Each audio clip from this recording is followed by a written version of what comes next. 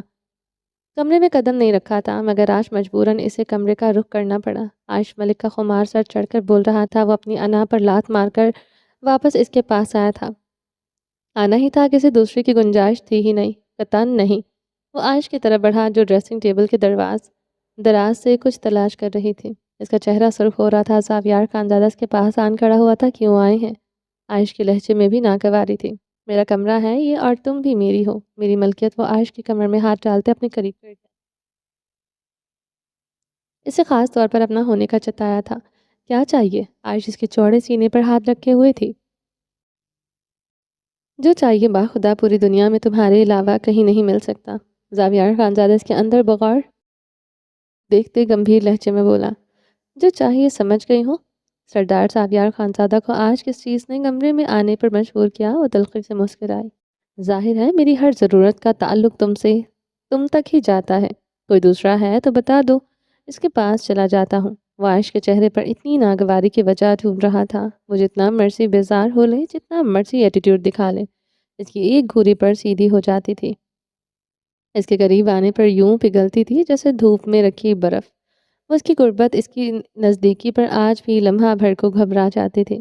زاویار خانزادہ سے وہ آج بھی ڈرتی تھی، مگر آج آنکھوں میں نفرت کی عجب سی کاٹ تھی جو زاویار خانزادہ کو اندر سے کاٹ گئی تھی۔ دوسرا ڈھونڈ لیں، آپ کے لیے کمی ہے؟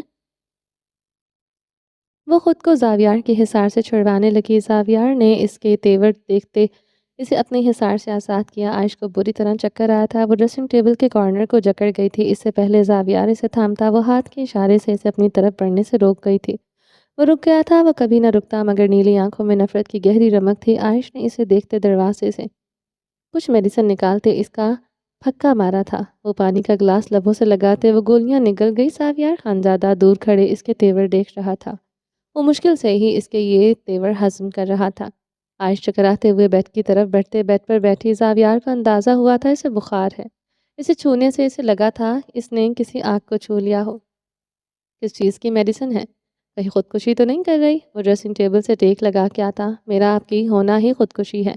اس کے لیے کسی بھی میڈیسن زہر کی ضرورت نہیں ہے، اس نے نگاہیں اٹھائے کہا۔ زاویار خانزادہ کی آنکھوں کی سرخی پر حیران ہوا تھا۔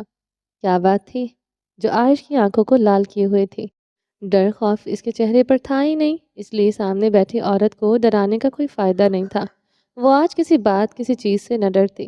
اس کی آنکھوں میں بغاوت تھی۔ کیا ہوا ہے؟ شرافت کا مظاہرہ کرتے پوچھا۔ زنیشا کے کمرے میں کیا کر رہے تھے؟ عائش سوال کرتے ہوئے بیڈ شیٹ کو مٹھیوں میں دبوچے ہوئے تھی۔ آنکھیں سٹل زاویار کی آنکھوں میں گڑی تھی۔ زاویار خانزادہ ہڑبڑا کر رہ گیا۔ عائش کا تنفس پھول رہا تھا۔ وہ اسے کڑے تیوروں سے گھور رہی تھی۔ وہ اس کنڈیشن دیکھتے شاک تھا۔ عائش کیا جیلس ہو رہی تھی؟ زاویار کے لب محفوظ ہونے والی مسکراہٹ میں ڈھلے تھے۔ تمہیں کیا لگتا ہے میں کیا کرنے گیا تھا؟ ویسے جو تم سوچ رہی ہو وہ نہیں ہو سکتا۔ مجھے ایسی ویسی خواہش ہوتی میں دوسری شادی کرتا۔ اپنے بھائی کی بیوی پر نظر رکھنے سے پہلے میں مرنا پسند کروں گا۔ وہ سنجیدگی سے بولا۔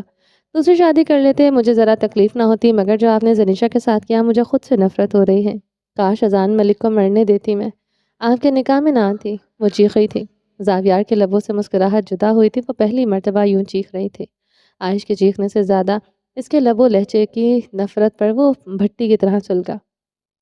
کیا کہا ہے تم نے؟ تم سے زنیشا نے؟ وہ اس کی طرف بڑھتے اس کے قریب آن کھڑا ہوا تھا۔ اس نے کیا کہنا تھا؟ میں نے خود دیکھا۔ زنیشا کی کلائی پکڑے کیسے گھسیٹ کر لے جا رہے تھے۔ کیسے گھسیٹ کر لے جا رہا تھا؟ لب بھینچے پوچھا۔ مجھے لگا آپ میری عزت نہیں کرتے، آپ کو تو کسی عورت کی عزت نہیں کرتے۔ بکواس بند کرو عائش۔ وہ جھکتے ہوئے عائش کے بالوں کو دبوچ کیا تھا۔ عائش در سے کرا کر رہ گئی، تمہاری عزت نہیں کرتا کیا میں؟ وہ مسلسل اس کے بالوں پر اپنی گرفت بڑھائے جا رہا تھا۔ نہیں کرتے۔ اس نے آج اپنے بالوں کو چھڑوانے کی کوشش نہیں کی تھی، ورنہ آگے پیچھے وہ بالوں کو ذرا سا چھونے پر بھی تڑپ جاتی تھی۔ اسے اب اپنے بالوں سے عشق نہیں رہا تھا، وہ جانتا تھا، مگر اب زاویار کو ان بالوں سے عشق ہو گیا تھا۔ زاویار خانزادہ کی گرفت اس کے سنہری بالوں پر نرم پڑنے لگی۔ میں اس عورت کی عزت نہیں کرتا جو عزت کے قابل نہیں ہوتی۔ جب تک تم میری نظروں میں حقیر تھی، عزت کے قابل نہیں تھی، مگر صرف میری نظروں میں۔ کسی کو حق نہیں دیا تھا میں نے، کوئی تمہیں حقیر سمجھے۔ عائش اسے جذبات سے خالی چہرے کے ساتھ دیکھ رہی تھی۔ نیلی آنکھوں میں سرخ ڈورے تیر رہے تھے۔ جس طرح وہ زنیشا کو گھسیٹ کر لے کر گیا تھا، زنیشا کی سانسیں نہیں، جیسے اس کی سانسیں چھین رہا ہو۔ وہ ونی میں آئی تھی، وہ خود کے ساتھ ہوئے سلوک کو برحق سمجھ بھی لیتی۔ ہر عورت کے ساتھ ایسا سلوک وہ کیسے برداشت کر سکتی تھی؟ سمجھو عائش، زنیشا نے میرے بھائی کی زندگی برباد کر دی ہے۔ وہ وضاحت دے رہا تھا۔ کیوں دے رہا تھا؟ وہ سمجھ نہیں پا رہا تھا۔ وہ ہار رہا تھا، وہ ہار چکا تھا، دل نے شکست تسلیم کی تھی۔ اپنی انا پر وہ اب اس عورت کو ترجیح دیتا تھا۔ اسے منانا نہیں آتا تھا، وضاحتیں دینا نہیں آتا تھا۔ پھر وہ ونی میں بھی تو تھے۔ لفظ ونی عائش ملک کو اس سے کس طرح دور کر رہا تھا۔ کاش وہ سمجھ پاتا، وہ کبھی اس لفظ کو بھی زبان پر نہ لاتا۔ عائش اس کے ہاتھ اپنے شانوں سے ہٹاتے اپنے پاؤں اوپر کھینچ کر بیٹھی۔ چکر آنے پر عائش نے اپنا سر ہاتھوں میں جکڑا تھا۔ اٹھو، ڈاکٹر کے پاس چلتے ہیں۔ زاویار کو کچھ سمجھ نہ آیا تو یہ کہہ دیا، ونی میں آئی عورتوں کو کون ڈاکٹر کے پاس لے کر جاتا ہے؟ وہ بیک گراؤنڈ کے ساتھ ٹیک لگائے آنکھیں موند گئی تھی۔ میں لے کر جاتا ہوں، اٹھو تیار ہو، ہم اسپتال جائیں گے، وہ تو ٹوک لہجے میں کہتے واش روم کی طرف بڑھ گیا تھا۔ عائش نے اپنے چکراتے وجود کو بمشکل سنبھالا تھا۔ 2 منٹ بعد دھلے دھلائے چہرے کے ساتھ کمرے میں تھا۔ عائش کو یوں ہی بیڈ پر بیٹھتے دیکھ کر اسے کلائی سے جکڑے بیڈ سے اٹھایا۔ عائش دیوار کو تھام گئی تھی، اس کی حالت بہت خراب تھی۔ زاویار سے بغور دیکھتے ڈریسنگ روم کی طرف بڑھ گیا۔ واپسی پر اس کے ہاتھ میں ایک کوٹ اور عائش کے شوز تھے۔ زاویار نے عائش کو کوٹ پہنایا، شوز عائش کے پیروں میں رکھے۔ وہ زاویار کے شانے پر دونوں ہاتھ رکھ گئی تھی، اس میں کھڑے ہونے کی بھی سکت نہ تھی۔ عائش اپنے پیروں میں گرم شوز پہننے لگی۔ کون سی میڈیسن کھائی تھی؟ کب سے کھا رہی ہو یہ میڈیسن؟ زاویار کے سوال پر عائش کی رنگت نچڑی تھی۔ کون سی میڈیسن؟ عائش کی آواز لڑکھڑائی تھی۔ زاویار اس کے چہرے پر خوف دیکھتے حیران ہوا تھا۔ کچھ دیر پہلے مرنے مارنے پر اتر آئی تھی، اب اس کے چہرے پر خوف کے علاوہ کوئی رنگ نہ تھا۔ جو ابھی کھائی، وہ اس کی بدلتی حالت کی وجہ بخار کا گردان رہا تھا۔ وہ عائش کی سانس بحال ہوئی تھی۔ ہاں وہ پھر سے حیران ہوا تھا۔ عائش کی رنگت واپس آ چکی تھی، بخار کی تماست سے بے تحاشا سرخ چہرہ۔ زینب خاتون نے دی تھی، وہ کہتے زاویار کے سینے پر سر ٹکا گئی تھی۔ مزید سہارے کے بغیر کھڑا رہنے کی سکت نہ تھی۔ زینب خاتون ڈاکٹر ہیں؟ وہ جھلا کر رہ گیا۔ اس کی نازک کمر کے گرد نرمی سے بازو حمائل کیے۔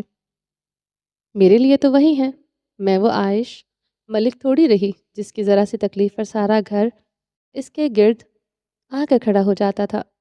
وہ بھی کھڑا ہو جاتا تھا۔ نیم بے ہوشی میں جاتے اس کے لب لڑکھڑائے تھے۔ کون کھڑا ہو جاتا تھا؟ زاویار کو پوری دنیا جلتی محسوس ہوئی تھی۔ عجب سا درد ہوا تھا جس کا کوئی سبب نہ تھا۔ آگ ہی آگ تھی ہر طرف۔ زاویار نے سائڈ ٹیبل سے پانی کا جگ اٹھائے عائش پر انڈیل دیا تھا۔ وہ نیم بے ہوشی سے ہوش میں آئی تھی۔ اپنے سامنے کھڑے زاویار کو دیکھتے اسے لگا وہ جہنم میں کھڑی ہے۔ کچھ دیر کے لیے وہ جنت کی سیر کر آئی تھی۔ کون تمہارے پاس ہوتا تھا؟